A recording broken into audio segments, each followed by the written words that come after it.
It's Maine Business Spotlight. It's a podcast celebrating the visionaries, entrepreneurs, and leaders of Maine's business community. And this guy is all three of those. Oh, boy. Entrepreneur, visionary, and leader. Kurt Graser is here from Knack Factory. Hi. Thanks for being here. It's awesome. I'm so excited. How many Emmys are you up for? Did you win those yet? We haven't won them yet, but we are up for 3 Emmys this year, which I'm very excited for. We here at Town Square get to work with this amazing guy, and I've been on the other side of the camera, both sides of the camera, working with Kurt. And I've been doing this a long time. There's nobody better than what you do. Thank you. What do you do? What do I do? Wow, what a great question. We run a video production company, right? So at the core of it is just purely video production. We don't do logos. We don't do websites. We're not a creative agency. We stay in our lane for that. But video has changed. When I started in 2000, in the year 2000, when I started kind of back then, video was one thing. It was very on TV or DVD or something to that. And there's so many different avenues now that video goes down. You got TV. You got social media, you have websites, you have mobile, you have CCTV, you have everything. And navigating that is, I guess, a challenge, but also kind of fun. Is the storytelling different from venue to venue in that way? I mean, so video used to be like, it's a 30-second TV spot. Sure. Does the storytelling change if you're doing social as opposed to a TV spot now? Or at the core of it, not really. I think it really... you just have to change a few things. There's a couple different spec things. Your phone is now vertical that you're looking at. So maybe you shoot it a little differently. Maybe there's a little different pacing. I think the overall stories are the same, though, at least whatever you're trying to accomplish. So, vertical videos, horizontal videos, TV commercials. If you have an idea and a creative vision, that's going to hold the whole time. Doesn't matter what kind of platform it's on. Some of the companies that you've worked for, not only with Knack Factory, but even just in your career. Sure. In Knack Factory, we've worked with, let's think in town here. So in Portland specifically, we've worked with the Gulf of Maine Research Institute, right? We've worked with a few breweries, 3 out of the 4 sports teams in town. So the Hearts, the Celtics, and the Maine Mariners. Outside of Maine, we've done work with folks like MasterCard, Audi, working on kind of like brand videos and experiential videos and stuff like that. Wow. I've directed a Nintendo commercial with an Olympic snowboarder, done a bunch of work with Olympic athletes, Michael Phelps. I've worked with Steph Curry and stuff like that. So it really kind of spans... everything. From sea turtles to Steph Curry, ladies and gentlemen. It's incredible. All of those things have in common. The overall vibe is just a good vibe. I just want to produce good content. Doesn't matter if it's an Olympic athlete or it's a sea turtle. Right. Or lobster, right? We just want not only the product to be good, but we want our clients who are involved in this, who are not involved in video every day. This is a totally different thing that they're used to. I want them to have a good experience. Yeah. And I think the combination of a good product and the client's good experience equals like great success. Yes. And if you're into branding or marketing, pay attention to the next answer here from Kurt. Oh, God, I'm scared. No, because a lot of times you get hired and I don't know, whatever company, and it's like, what are you guys trying to promote? What do you guys want to brand? Who are you? How often do businesses not have the answer to that question? I'm going to add a third thing to that. They don't know if they do a video where it's going. They don't know, hey, I want a video. That's great. Let's start there. And now let's reverse engineer that. Where's it going to go eventually? Or that's one thing. The branding and who they are and what they want. Yeah, some folks know. I think some some folks have internal marketing groups that are just like, this is our brand. This is what we want to talk about. This is our vision. This is et cetera, et cetera. Some people work with a creative brand agency or a marketing agency that comes to us with like, here's the vision that we're doing, and then we implement that. So those are two things. And then a good portion of everybody else is like, we need an about video, but we don't know where to begin. Yeah. So what I do really, I don't just jump into like, we're doing this. I don't insert myself that way. I like sitting down, let's just talk. And so we sit down and talk for a half hour, 2 hours. And by the end of that conversation, we have an idea of what we want to start doing. And so once we have that idea, we can start, again, reverse engineering it. Well, how do we do that? Who do we need to talk to? What do we see? How are we going to put it together? What are the final deliverables? Is this a 30-second TV commercial? Is this a series that's going to be on YouTube? Whatever it is. So it takes a little time to get to that. And that's fine. I think that's the fun part of the process too, for a lot of folks too, because they're discovering themselves how to do that, or their company how to do that, or what they want to really talk about, and what they want others to hear about them. Yes. So it's a fun experiment on that side. And I do that often. I think strategy drives tactics, but you got to have a strategy first.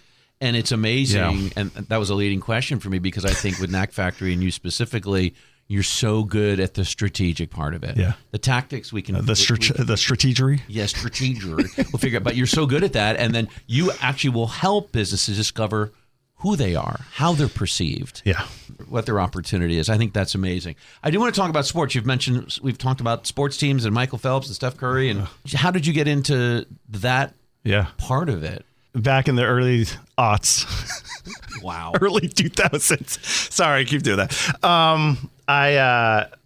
One of my first jobs was working at ESPN. And this was 2004, 2005 time. So I was around all these, not athletes, but at least sports a lot of games, a lot of like cutting stuff. And what we were doing at the time was actually taking sports highlights from SportsCenter and putting them on your phone, which is a novel concept in 2005, right? So started there, and then I went to NBC Sports, which was very similar to that. They were trying to do kind of an ESPN thing back in the early aughts. And then my wife, we were living in Connecticut, and my wife and I were like, well, we're going to leave Connecticut now. And we decided to come to Portland, Maine. And I found a job with a athlete representation firm called Octagon. They represent so many athletes. Michael, right? Michael Phelps, right. Seth Westcott from Maine here. Yes. And then they have other divisions, golf, basketball, et cetera, et cetera. So I was part of the Olympic and action sports division for years. So working with snowboarders and Olympian swimmers and all that kind of stuff, creating content around that, which was interesting too, because that was around 2009 to 2014 or whatever. And cameras were changing. Everything was kind of changing. We used to shoot to tapes, and then we were shooting to little cars, and now we're shooting to hard drives. So that was all kind of changing too, as I was trying to figure things out myself. So that's my sports background there. And I was doing TV commercials. I was doing a lot of social videos. Social was really new at that time. Internet videos, a lot of instructional videos for sports people, how to play basketball, how to swim, how to golf. I did a whole series of golf instructionals with Hank Haney, who was Tiger Woods' coach at the time. So that's my background. And it was just really me. I didn't have a huge team. We had... it was a new video vertical within this agency. And so I was just bringing in vendors to help me, freelancers, and just kind of building that out myself, which then let me transition to building a company in the kind of same vein. Wow. Yeah. What do you like about doing sports? That's a really good question, Herb. No one's really asked me that before. Well, I mean, I don't want to work for the Red Sox because, not that I don't love the Red Sox. I love the Red Sox. I don't want to know how the sausage is made. I want something in my life to be pure. Yeah. You know what I mean? So like that's such a good point. That is such a good way of saying it, because a lot of folks say, I want to work in sports. What does that mean? Working in sports isn't, you're not a fan anymore. You're not watching the game. Yeah, you can still go to games and you can fans. It's a business, and the business is not just what they're doing on the field, but what they're doing off the field. And off the field is expansive, right? And so you first have to take that away. I'm not a fan anymore. We are now colleagues. It was funny, like me, myself, and Seth Westcott were at a charity golf event a long time ago. And we're just kind of sitting there having a beer and just chatting and talking about life and work and stuff like that. And all these guys and gals are normal people just trying to do the best they can. They're just really good at what they're. And I think a guy like Seth Westcott or so many athletes appreciate that they understand you're not a fan, that they don't have to do that thing. We have to be, because you kind of work for them. So on the agency side and the athlete rep side, they were clients. Yeah. So you had to do best by them and do the best work for them. When you're working for networks, you were working for the network and making sure that you had the best product possible if the NBA game or the NHL game comes in. Yeah, it's not a fan anymore thing. But listen, you love sports. You're in sports all the time. Yeah, it's fun to see. You get to go to games. You get to go to events. You get to kind of see how the sausage is made. And some people like it and some people don't. And I totally respect I want things to be pure. Totally hear that. Because after a while, I will say this. There was a point, I'd say probably 2016, I started my company, Knack Factory here. I hated sports. Really? I stopped watching sports completely. Wow. Totally. I was totally into the NFL and college football and huge Red Sox fan and soccer fan and stuff like that. And I said, I was so burnt out and just like kind of maybe a little jaded at the same time. Yep. I just hated it. So there was a couple years where I just did nothing. And then I would say right before COVID, I started getting back into soccer again and just like liking teams I used to like. And now it's just like I've decided I'm only going to watch the things and enjoy the sport that I like. I love soccer, so that's my sport. Yep. I don't really watch much else anymore. It's just I can't give that much energy to all these sports anymore. That was my question. Like, can you, I know I have a good friend who owns a bunch of convenience stores, and I can't go into a convenience store with him because all he does is like critique the convenience store. It's like, dude, I'm looking for a 6-pack and a bag of chips, and let's get the hell out of here. Yeah, I'm looking at when I go to a game, I notice a bunch of things. You're watching, absolutely. You're watching the content creation. I'm watching that, but also like now that I'm in TV and video as well, I'm watching all that kind of happen, and the game is very secondary to me. So that's just because I've been doing this over 20 years. That's where my brain is, and that's just the way it is. I'm assuming the same with you in like radio, right? Absolutely. Or if you go to a concert, I'm sure you're like, I'm sure you're looking at and hearing things differently than most people. It's exactly the same thing. Right. Exactly the same thing. Right. Thank God for WMPG, who I can actually listen to as a fan and not critique them, because college radio is the greatest thing. I agree.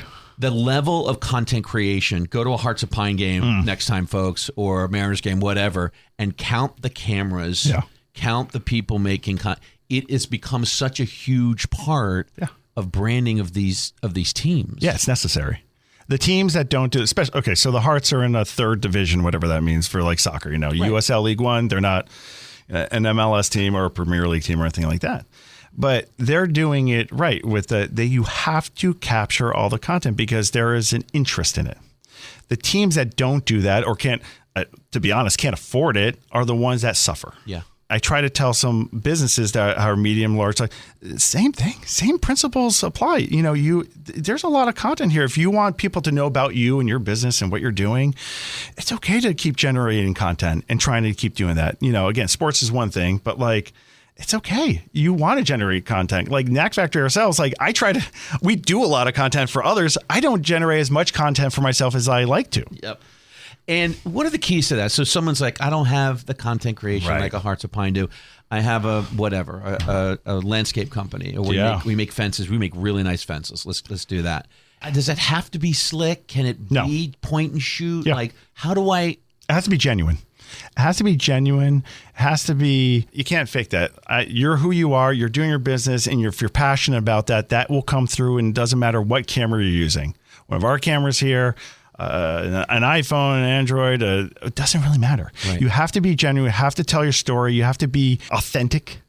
And because I think a lot of people see through it if you're not. I'm doing this and you're coming off as like a little too slick. Nobody really cares. Do you think that will be that concept will be valued even more in terms of, I don't know, half the stuff on my phone is AI now. Oh, yeah. And so that authenticity, warts and all, like that honesty, warts and all, it doesn't have to be perfect, right?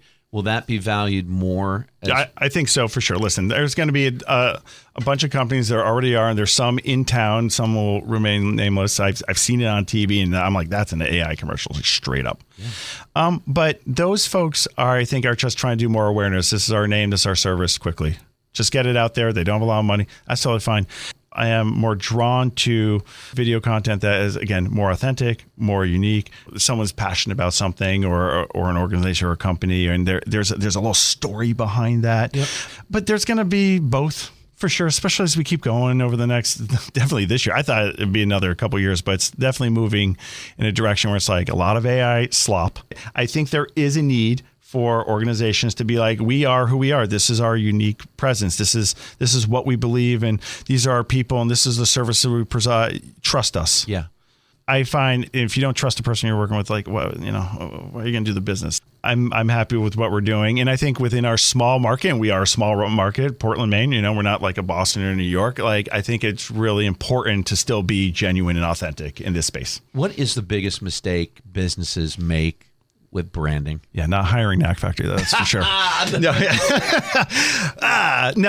What's the biggest mistake they do? I think they try to do too much in a short period of time. So let's say you have a 30-second commercial. I need to tell these 10 messages, or I need to do a 1 to 2 minute about us video, and they need to like have 13 points. You can't. Yeah. You can't. I tell people, a lot of nonprofits, we do a lot of nonprofit videos at like events, and they're like, we have 5 to 7 minutes for a video. I'm like, oh, that's great. Let's talk to 4 people. They're like, well, we have 13 people to talk to. I'm like, I hear you, and we can do that. Yep.